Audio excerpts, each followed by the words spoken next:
उसका कारण ये है, एक सुंदर सी कहानी है, हकीकत है जो हम आपको बताना चाहेंगे। जैसे इस समय आपके इधर आलू गाड़े जा रहे हैं या धान की फसल है? धान की फसल है, हाँ धान की फसल है। आप सबकी कुछ ना कुछ फसल जरूर होगी। तो हम आपसे पूछते हैं कि जैसे आपने खेत तैयार किया धान के लिए और धान लगा दिया।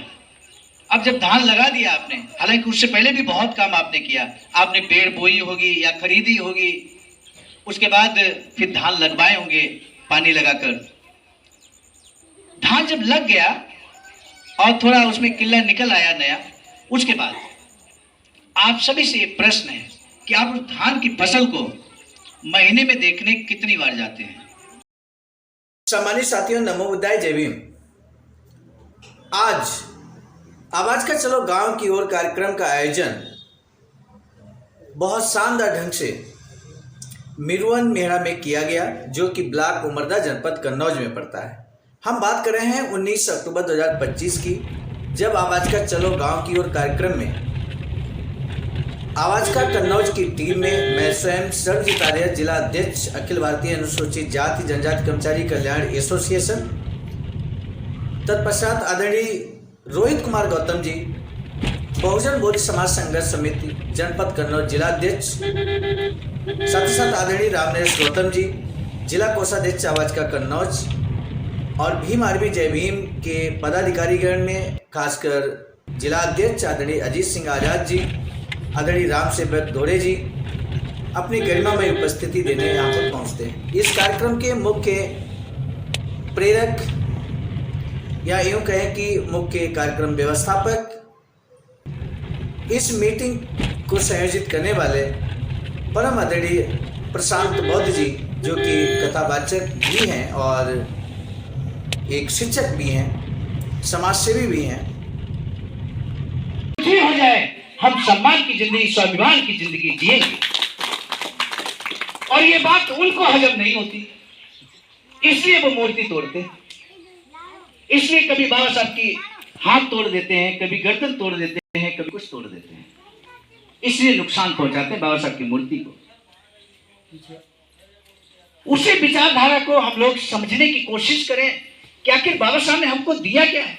अभी आज मीटिंग के बाद आप जाएंगे तो बहन बेटी जो आपके घर में आएगी वो पूछेंगी, मम्मी क्या समझाया गया था मीटिंग में, क्या बताएंगे आप? तो आज हम लोग, हमारी जो टीम है वो यही बताने की कोशिश कर रही है। बाबा साहब 17 अगस्त 1952 को एक भाषण देते हैं। 17 अगस्त 1952 को एक भाषण देते हैं और वो स्वयं कहते हैं, स्वयं इस बात को कहते हैं कि हमने अपने समाज के लिए 3 महत्वपूर्ण कार्य किए मेरे साथी, 3। अब जब बहन बेटी आपके घर में आए माता जी, तो उनको ये 3 कार्य आप बता दें कि बाबा साहब ने ये 3 काम हमारे लिए किए।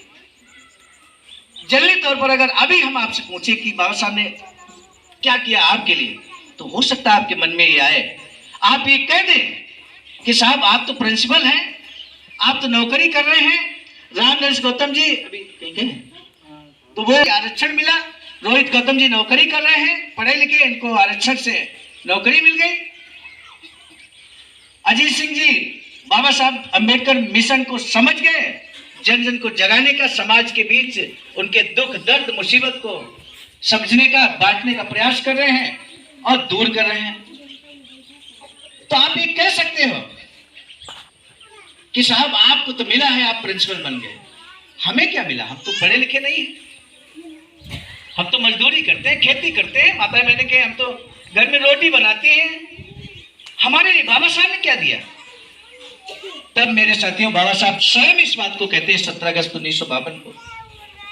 मैं पिछले 3 साल से हर दिन बाबा साहब की वो किताबें पढ़ता हूं जो किताबें बाबा साहब ने स्वयं अपने हाथ से लिखी हैं। 40 किताबें ऐसी हैं जो भारत सरकार प्रकाशित करती, भारत सरकार।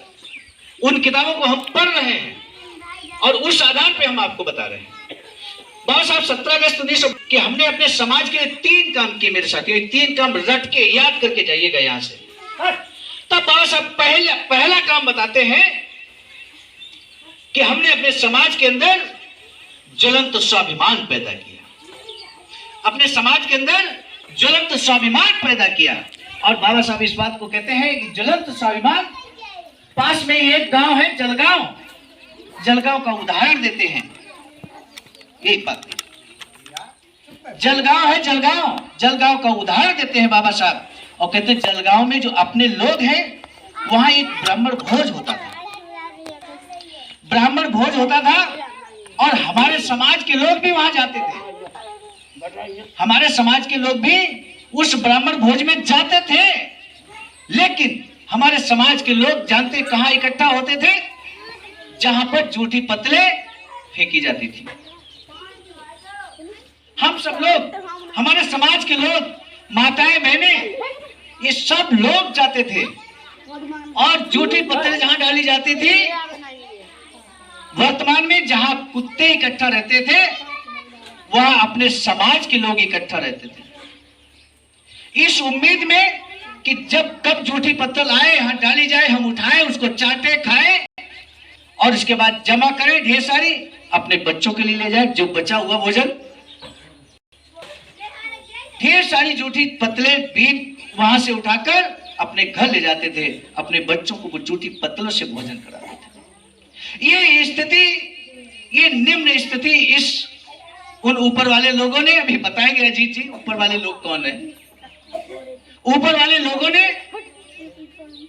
हम लोग इतनी निम्न स्थिति कर दी थी। मेरे साथ हमारे समाज की ये स्थिति थी कि वो जूठी पत्तलों पर निर्भर रहता था, जूठी पत्तलों को चाट चाट कर, यहां तक कि जब वहां वो इकट्ठा रहते थे तो लड़ जाते थे आपस में। एक कहता था कि जूठी पत्तलें हमारी हैं, दूसरा कहता था ये हमारी हैं। एक कहता था ये पत्तलें हम ले जाएंगे अपने घर, दूसरा कहता नहीं नहीं हम ले जाएंगे। लड़ जाते थे आपस में। उन्हें इस बात का अंदर से आज आप एहसास कर रहे हैं कि ये कितनी दयनीय स्थिति थी। हम अगर होते तो ऐसे भोज को लात मार देते, आप ऐसा सोच रहे हैं। लेकिन कैसे थे वो लोग जिनको इस बात का एहसास नहीं था कि इतनी निम्न स्थिति में हमारे समाज को लाकर उन ऊपर वाले लोगों ने रख दिया। मेरे साथ कि हमें उसमें भी सम्मान महसूस होता था, उसमें भी हम छीना झपटी करते थे। इतनी निम्न स्थिति को मेरे साथियों बाबा साहब कहते हैं वर्तमान में हमने 25 वर्ष के संघर्ष में हमने अपने समाज को जितना जगाने का कार्य किया है, इसी तरह की मीटिंग बाबा साहब करते थे, भगवान बुद्ध करते थे, जेतवारा फूले करते थे, संत गाड़िया बाबा करते थे। उन्होंने कहा हमने अपने समाज को इस स्थिति में ला दिया है कि वर्तमान में वो जूठी पतले लेने के लिए हमारे समाज का कोई भी व्यक्ति, चाहे बड़ा हो, चाहे बुजुर्ग हो, चाहे बच्चे हो, चाहे माताएं हो, बहनें हो, कोई नहीं जाएगा। बल्कि ऐसे अगर भोज में कोई बुलाता है तो ऐसे भोज को लात मार देंगे। ये समाज के अंदर स्वाभिमान जगाने का कार्य परम पूज्य बोधिसत्व बाबा साहब डॉक्टर भीमराव अम्बेडकर ने किया है। इस बात को समझने की जरूरत है मेरे साथ। आज अगर हम इस तरह के भोज को ठुकरा सकते हैं, कोई भी व्यक्ति इस देश का, इस गांव का अगर ये कहे कि भाई साहब आइएगा आइएगा, और यहां तक कि वो अगर ये भी कह दे कि आपके लिए पंडाल अलग बना है और हमारे लोगों के लिए अलग पंडाल बना है, तो आप ऐसे ऐसे पंडाल को, ऐसे भोज को आप लात मार देंगे। ये जो स्वाभिमान आपके अंदर, ये जो युवाओं के अंदर, जिन इनके दिलों में जो स्वाभिमान धड़क रहा है मेरे साथियों, जो खून धड़क रहा है आपके अंदर, ये खून बाबा साहब का है, इसलिए ये स्वाभिमान आपके अंदर है मेरे साथ। तब आज के बाद अगर कोई आपसे पूछे कि बाबा साहब ने आपको क्या दिया है, तो बोल देना कि बाबा साहब ने हमारे अंदर जो सम्मान की भावना है, जो स्वाभिमान की भावना है, ये बाबा साहब की देन है। मीटिंग में ये बताया गया था। अब तो नहीं कहेंगे कि हम पढ़े लिखे नहीं है तो बाबा साहब ने हमको कुछ नहीं दिया, अब नहीं कहेंगे आप। पहली बात हमने आपको बताई। दूसरी बात मेरे साथियों, दूसरी बात, बाबा साहब कहते हैं कि मैंने अपने समाज के लिए, एक समय था जब शिक्षा के दरवाजे SC ST OBC माइनॉरिटी, ध्यान दीजिएगा, SC ST OBC माइनॉरिटी यानी कि ब्राह्मण क्षत्रिय वैश्य को छोड़ दीजिए, बाद में कि किसी को पढ़ने का अधिकार और महिलाओं को पढ़ने का अधिकार बिल्कुल नहीं था। वो चाहे ब्राह्मण की महिला क्यों ना हो, उसको भी पढ़ने का अधिकार नहीं था। तब बाबा साहब कहते हैं मैंने इस संविधान के जरिए, ये भारतीय संविधान है मेरे साथियों, इस संविधान के जरिए बाबा साहब कहते हैं मैंने सभी शिक्षा के जो शिक्षा के दरवाजे हैं वो खोलने का कार्य किया। इस संविधान में लिखा हुआ है अनिवार्य शिक्षा बिना भेदभाव के, चाहे सरकारी स्कूल हो चाहे प्राइवेट स्कूल हो, उनको कम से कम 25% SC ST के बच्चों को लेना ही होगा। इनकार नहीं कर सकता कोई स्कूल। कोई कहे नहीं मैं एडमिशन नहीं लूंगा, आप शिकायत कर दीजिए, आप शिकायत कर दीजिए जिला प्रशासन के पास। वो भाई साहब आपको बुलाकर आपके बच्चे का एडमिशन अपने स्कूल में कराएंगे, फीस और नहीं लेंगे, फीस और नहीं लेंगे। कहेंगे भाई साहब बच्चे का एडमिशन करा दीजिए, फीस तो हम अपनी जेब से दे देंगे। जेब से नहीं देते, वो उसकी फीस सरकार देती है। जानिए तो सही अपने अधिकारों को। तब बाबा साहब कहते हैं कि मैंने अपने समाज के लिए दूसरा कार्य किया है, वो अपने समाज के लिए हमने शिक्षा के दरवाजे खोलने का कार्य किया। वर्तमान में इस देश के अंदर ही नहीं, विदेश में भी आप हमारे बच्चे पढ़ने जाते हैं। बाबा साहब तो विदेश में ही पढ़े थे, हालांकि उस समय परिस्थितियां अलग थी। बाबा साहब के पिताजी चूंकि आर्मी में, सेना में काम कर रहे थे, तो उस आधार पर उनको एडमिशन मिल गया था। सामान्य आदमी की हिम्मत नहीं थी कि स्कूल के आसपास नजर आता। सामान्य आदमी की, हमारी आपकी हैसियत नहीं थी।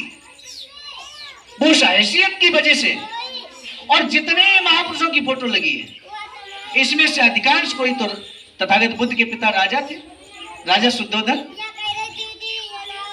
तथागत बुद्ध चाहते तो वो राजा बन जाते। बाबा साहब पिताजी चूंकि सेना में नौकरी करते थे तो इसलिए ठीक स्थिति थी, चाहते तो वो भी एक बहुत सुंदर सी नौकरी कर सकते हैं। बाबा साहब को प्रोफेसर बनने का ऑफर आया, बाबा साहब को कोर्ट में जज बनने का ऑफर आया। बाबा साहब ने सब ऑफर को ठुकरा दिया मेरे साथ। उन्होंने कहा कि अगर हम नौकरी करने लगे तो हम समाज के लिए काम नहीं कर पाएंगे, नहीं कराएंगे समाज के लिए काम। और काम क्या किया मेरे साथियों? तब बाबा साहब कहते हैं कि दूसरा कार्य हमने अपने समाज के लिए शिक्षा के दरवाजे खोलने का कार्य किया। लेकिन हमने क्या किया?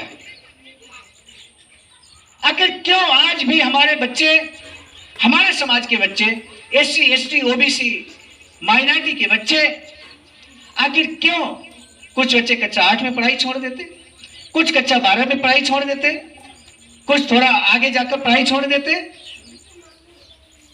जब तक उनकी स्थिति नौकरी लायक होती है उससे पहले वो छोड़ देते हैं, पढ़ने छोड़ देते हैं, उम्मीद छोड़ देते हैं। आखिर क्यों?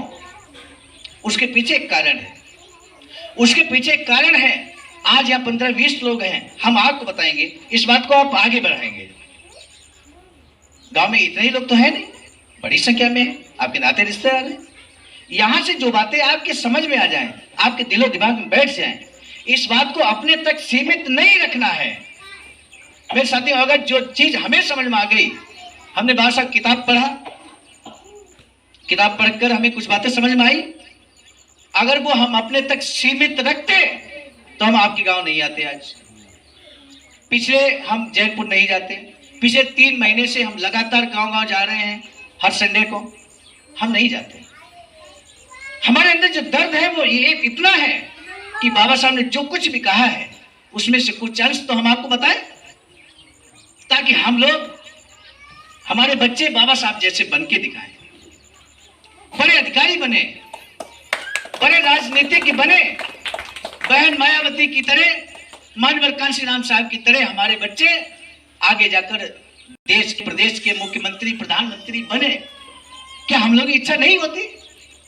जब अधिकार दे दिया, वोट का अधिकार दे दिया, हम प्रधान भी बनते हैं, अपने जिला पंचायत सदस्य भी बनाते हैं, विधायक भी बनाते हैं, हम क्या जिंदगी में बनाते रहेंगे?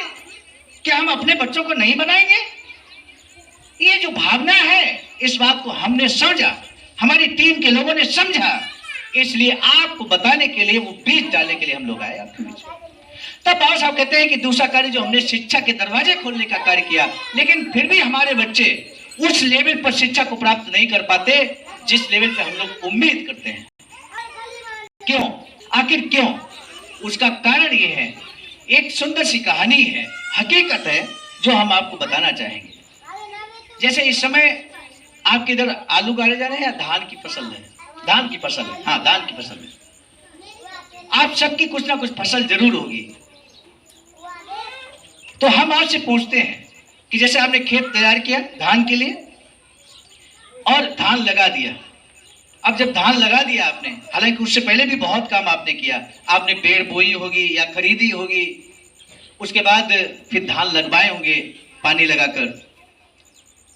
धान जब लग गया और थोड़ा उसमें किल्ला निकल आया नया, उसके बाद आप सभी से एक प्रश्न है कि आप उस धान की फसल को महीने में देखने कितनी बार जाते हैं? महीने में देखने कितनी बार जाते हैं? महीने में 10 बार आप जाते हैं। कम से कम हफ्ते में एक बार तो हर कोई जाता है, ऐसा है कि नहीं बेटा? महीने में नहीं, एक हफ्ते में, यानी कि 7 दिन के अंदर कम से कम एक बार आदमी जाते ही जाता है। और जो हमारी माताएं बहनें हैं, कई बार वो अपना डेली घास वहीं से ले आती है अपने जानवरों के लिए, ऐसा है कि नहीं? और साथ ही साथ देख लेती हैं कि धान कैसा है, खाद तो नहीं पड़नी है, पानी तो नहीं लगना है, या कीटनाशक तो नहीं डालना है, आजकल कीटनाशक बड़ा पड़ता है, या खाद तो नहीं पड़नी है। ये सारा कुछ आप देखने के लिए महीने में 4-5 बार हर कोई जाता है। कितना भी गिरा हुआ मतलब इंसान होगा, कितने खेती बाड़ी की चिंता नहीं होगी, वो भी जो है महीने में 5-7 बार जरूर जाता होगा, ऐसा है कि नहीं? और ये आपकी जो खेती बाड़ी के प्रति चिंता है ये बहुत जायज है, क्योंकि आपने उसमें पैसा लगाया है। अगर आप उसको देखभाल नहीं करेंगे तो वो फसल आपकी बर्बाद हो जाएगी, निश्चित बर्बाद हो जाएगी। अभी देखो फसल पकी खड़ी है, ये धान कट गए हैं, अगर इसको भी नहीं देखा जाएगा तो भाई साहब आपके आसपास हम देख रहे जंगल, तो ये इतने चूहे आएंगे कि ये बाली सब खींच के ले जाएंगे। 8-10 दिन के लिए आप खुला छोड़ दीजिए ऐसे, यानी कि अभी भी आपको देखने की जरूरत है।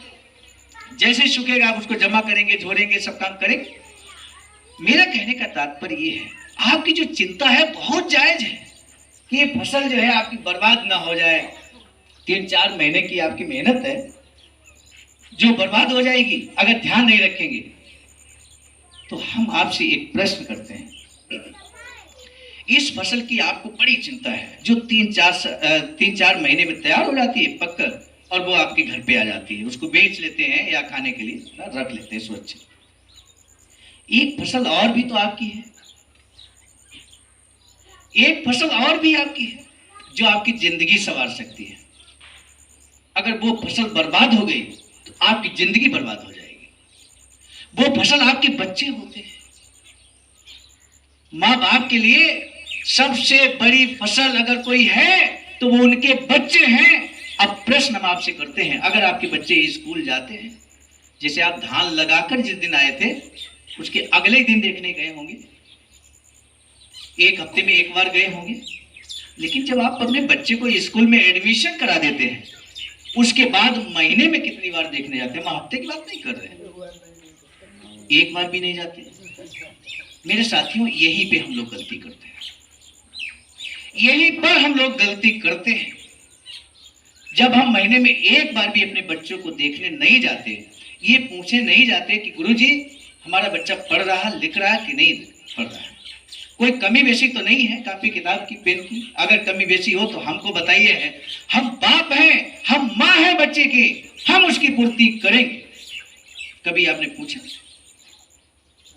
धान की फसल के लिए कीटनाशक पड़ना है, गए दुकान से कीटनाशक खरीद लाए, डाल दिया, बड़ी चिंता आपको फसल की, बर्बाद हो जाएगी। लेकिन मुख्य फसल जो है उसका आप एडमिशन कराने के बाद एक बार भी विद्यालय नहीं जाते हैं। अगर जाएंगे भी तो गुरु जी को चेक करने जाएंगे, गुरु जी को देखने जाएंगे, गुरु जी आज इंडियन में रोटी दाल बननी थी, आज आपने चावल क्यों बनवा दिया?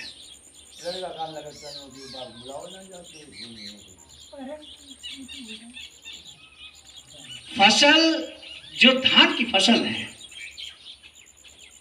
वहां कोई धान की फसल जो खेत है, आपका खेत में कोई आदमी बैठा है कि भाई साहब, अरे मालिक, खेत के मालिक आओ, देख जाओ कि कीटनाशक लगा है। कोई कहता है आपसे या खुद से जाते हो? आप इस बात की शिकायत करिए, मास्टर साहब नहीं बुलाते हैं, मास्टर साहब चिल्ला के बुलाएंगे, आओ अपने बच्चे देखो आके, फसल आपकी है, बच्चा आपका है, आपको बुलाएंगे वो? अरे आपकी जिम्मेदारी है मेरे साथी, आपकी जिम्मेदारी है, फसल आपकी है, बर्बाद आपकी होगी। अरे मास्टर साहब को तो मिलता सैलरी है, 1 लाख रुपए उनका कहीं नहीं गया, वो स्कूल आए चाहे छुट्टी पे रहे, लेकिन आपकी जिम्मेदारी है कि आपका बच्चा स्कूल समय से जाता है कि नहीं जाता है। माताओं बहनों की जिम्मेदारी है कि बच्चा सुबह नहा धोकर तैयार होकर लंच भोजन करके नाश्ता करके जाता कि नहीं जाता, ये माताओं बहनों की जिम्मेदारी है। आपकी जिम्मेदारी है महीने में कम से कम 1 बार, चाहे कक्षा 1 में बच्चा पढ़ता हो, चाहे आपका कक्षा 12 में बच्चा पढ़ता हो, आप जब महीने में 1 बार विद्यालय जाएंगे, आप उन गुरुजनों के सबसे सम्मानित व्यक्ति कहे जाएंगे, सबसे सम्मानित व्यक्ति।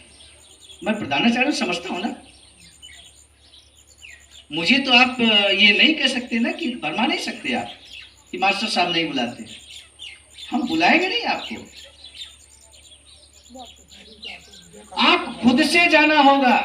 खुद की चिंता, जिस तरह फसल की चिंता आप खुद करते हैं, उस फसल की चिंता भी आपको खुद करना है। यहीं पे हम लोग गलती करते हैं। बच्चा धीरे धीरे, चूंकि छोटा बच्चा है, बहुत ज्यादा नहीं बिगड़ेगा, लेकिन बड़े जैसे बड़ा होगा, आजकल मोबाइल तो बिगड़ने का सबसे अच्छा साधन है, सबसे अच्छा साधन है। अगर घर पे आपने केयर नहीं किया, वो बैग में डाल के ले जाएगा मोबाइल, वहीं पे अगर आपने ध्यान नहीं दिया, वहीं से बच्चा बिगड़ना शुरू हो जाता है, वहीं से बच्चा बिगड़ना शुरू नहीं होता है। ये ध्यान रहे आपको।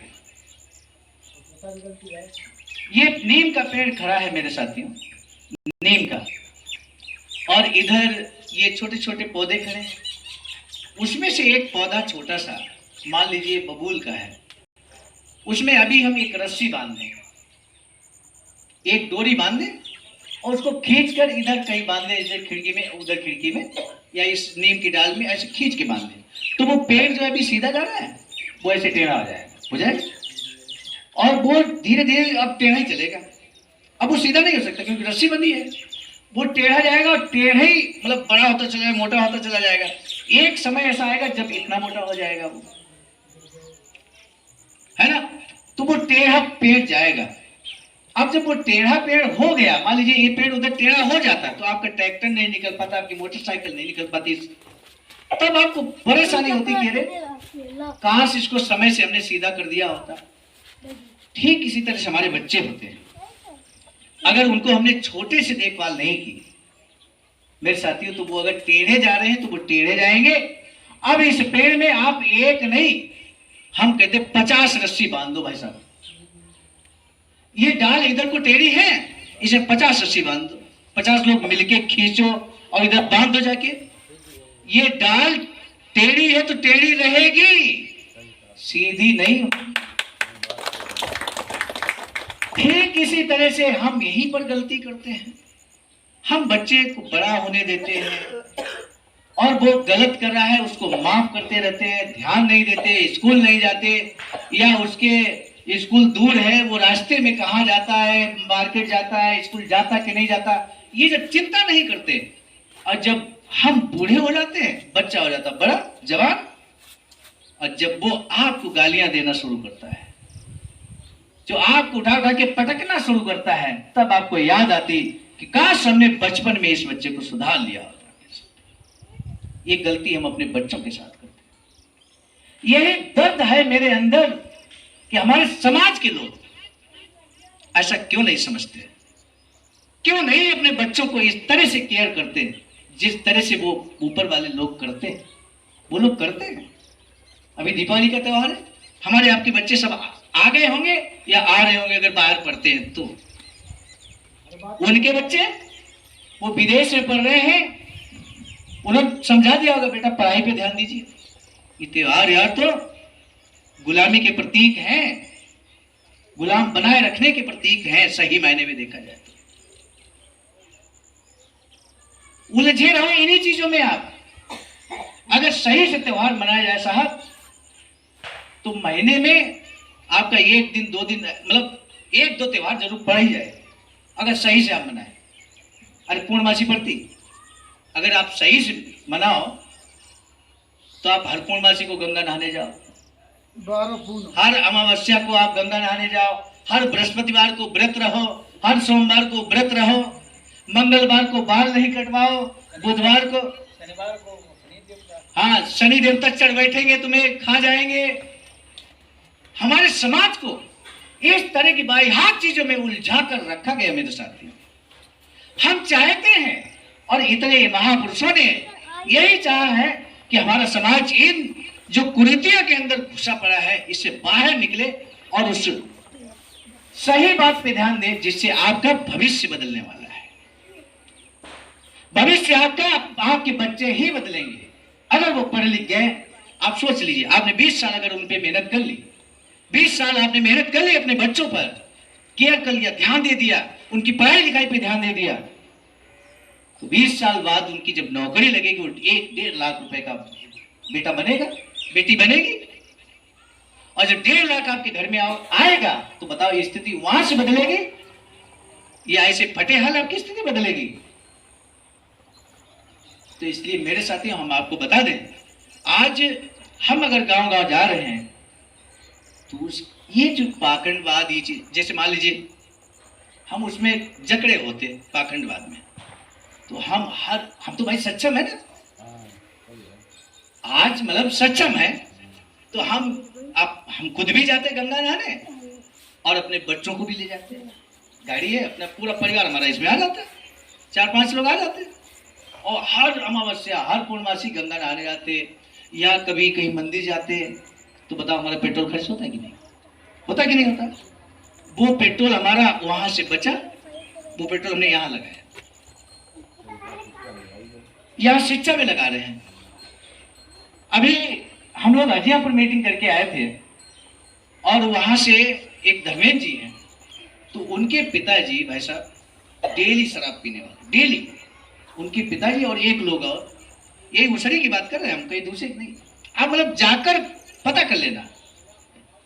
अभी जैनपुर की जब मीटिंग हो रही थी, उन्होंने खुद अपने मतलब मुख से बताया, उनके बेटे ने, कि हमारे पिताजी डेली शराब पीने वाले।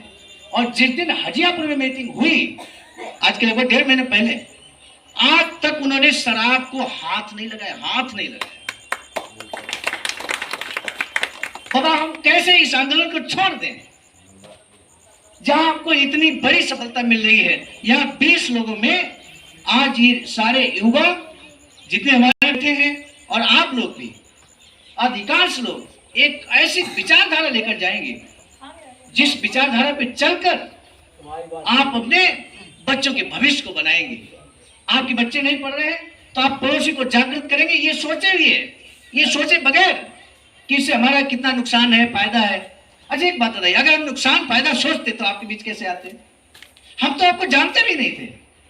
हाँ, आज के बाद हम लोग एक दूसरे को जानने लगे, कहीं मिलेंगे जय भीम होगा, हम लोग एक दूसरे का अभिवादन करेंगे आज के बाद। लेकिन इससे पहले तो हम आपको नहीं जानते थे, लेकिन फिर भी हम आपके बीच आए हैं। अगर हम नुकसान फायदा सोचते कि हमारा 500 रुपए पेट्रोल खर्च हो जाएगा तो हम नहीं आते आपके बीच में। तो आपको समाज को जगाने के लिए, अपने पड़ोसी के बच्चों को पढ़ाने के लिए, खुद के बच्चे तो आपको पढ़ाना है, लेकिन अगर पड़ोसी के बच्चे नहीं पढ़ रहे हैं तो उसको भी आपको जागृत कर, कितना भी आप ये मत सोचिए कि उनकी सोच गंदी है, वो बात नहीं करते, वो हमारे जमीन में भैंस बांध देते, ये सब बातें छोटी बातें हैं। आप एक बड़ा लक्ष्य लेकर चलिए और अपने पड़ोसी के बच्चों को भी आप जो है पढ़ाने का काम करिए, उनको समझाने का काम करिए।